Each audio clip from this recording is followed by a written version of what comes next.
Hey everybody, KMO here with another Out of My Head video. And I think I've mentioned in some recent videos that the most recent 3 nonfiction books that I have taken in, all of them via audiobook, I'm afraid. And I say I'm afraid because if you lose your concentration while actually reading a book, you know it. You become aware of it pretty soon. You either backtrack or you close the book and you stop. With an audiobook, if you lose your concentration, if you're not really following it, it just keeps playing, So it's quite easy to get through the whole length of a book and have only tuned into, some small portion of it, really. And I know that that's definitely been the case with these 3 books, because 2 of them are quite dense, and the other covers a lot of the same territory, but also expands into various other areas of concern. So what am I talking about? I'm talking about Surveillance Valley, which has a longer title, which you can probably see over here, by Yasha Levine. Then I took in Team Human by Doug Rushkoff, and right now I'm a little bit more than halfway through In the Age of Surveillance Capitalism. Again, longer title, hopefully the whole thing's over here, by Shoshana Zuboff. And all of these books, to one degree or another, are warning about the, not just the potential, but basically the inherent drift in information technology, particularly networking technology, for social control and surveillance, and how companies like Google in particular, but many other companies are getting into the game now, have really found a way to monetize ubiquitous surveillance. And, obviously there are dangers in that. But I want to draw attention to an unhelpful meme that can piggyback on that, the raising of alarm about surveillance capitalism, and that is the idea that knowledge is dangerous.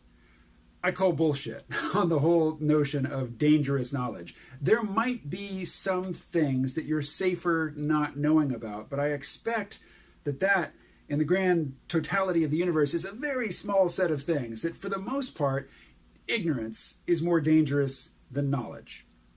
So how about some examples?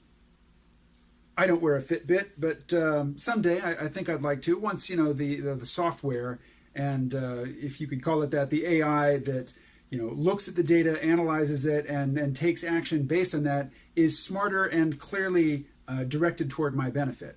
I could say wear a Fitbit that monitored my heart rate, and it's not like I have a health insurance company, but if I did, they might want that data.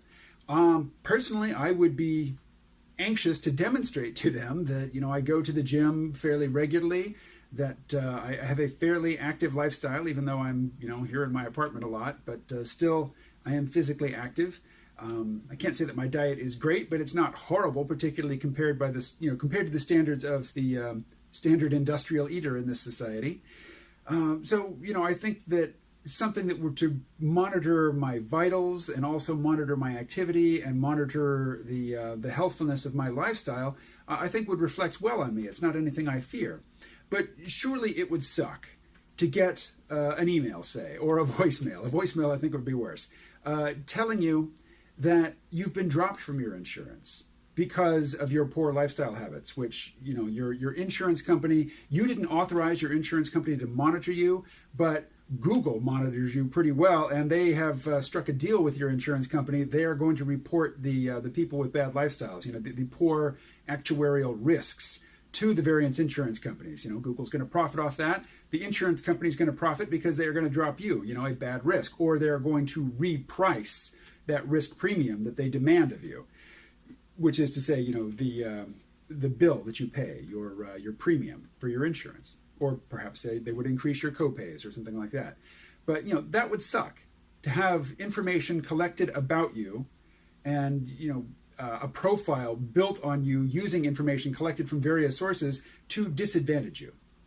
Particularly in a really bureaucratic, impersonal, just sort of slap down like that. That would be awful. But think about this. You've got, you're wearing your Fitbit all the time. It's monitoring your heart rate. There's an AI that is checking in, looking at your data from time to time. And it is an expert at spotting incipient heart attack weeks before it happens. Surely the knowledge of how your heart rate is correlating with your daily activities, surely just that knowledge, is the existence of that knowledge, is not a bad thing. it can be put to bad use, or it could be put to the use of warning you, that you have an impending heart health event and you should, seek professional care ASAP. Or another example, and this is one I think would probably be touchier and probably be, there's probably a better outcome in one scenario anyway than just a warning to go see your doctor. Suppose Google and your credit card company or PayPal or whatever you use to pay for things at stores, various pieces of information can be brought together to conclude that you are seeing friends less often than you used to, you are not contacting your family like you used to, and you are buying beer or hard liquor or wine at a local convenience store and drinking at home alone 4 or 5 nights a week. If that describes your lifestyle, I'm sorry. I'm not picking on you. I'm just saying it would really suck to have, some impersonal, disinterested party aggregate this information, collate it, come to this conclusion, and then use it against you. Basically to report that to your employer or, report that to the government agency that you work for. Maybe it would downgrade your security clearance. Maybe you would lose some perk, some benefit. That would be bad.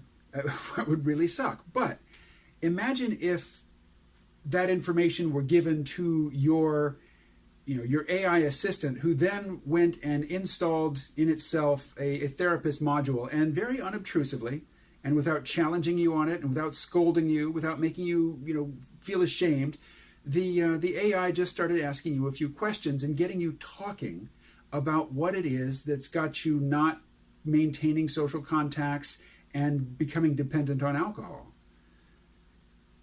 Surely, the AI asking you leading questions, just getting you talking, getting you examining what it is that's bothering you in a way that you probably wouldn't have done otherwise, that would be a much better outcome than just, buying that beer and coming home and drinking by yourself in front of the TV every night. And again, if that is your lifestyle and if that's how you get through, no judgment. I wish you the best, really. But there's probably a better way. And ignorance is just not going to be the panacea. Knowledge can be put to bad use, but really I think all of the bad uses, at least that I've spoken of so far and that I've thought of, really come about as a result of misaligned incentives. Basically, a capitalist environment, a competitive capitalist environment, will prompt the parties who have set up the infrastructure to harvest the data and to store it, collate it, and be the masters of it. What they want, what's profitable for them, is asymmetrical knowledge. They know, you don't.